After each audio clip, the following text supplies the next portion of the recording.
Labdien! Mani sauc Kristīna Turka, un es esmu klientu un darījuma izpētes nodaļas vadītāja. Mūsu komanda nodrošina divus būtiskus procesus.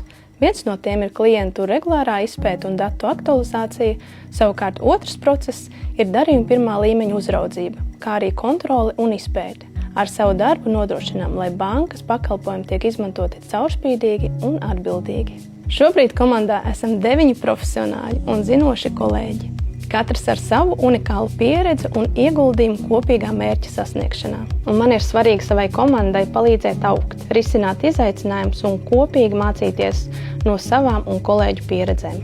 Vai tās būtu kopīgas pusdienas, vai bowlinga spēle, vai kāds cits bankas organizēts pasākums, manuprāt, labas attiecības ārpus ierastās darba vides noteikti palīdz veidot efektīvāku sadarbību arī darbā. Industra banka piedāvā iespēju būt daļai no patiešām dinamiskas, inovatīvas vides, kurā tiek atbalstīts gan profesionālā izaugsme, gan individuālā izaugsme. Un šeit patiešām tiek novērtētas idejas, cilvēka un reāls ieguldījums. Un tā ir vide, kurā tu vari augt kopā ar organizāciju.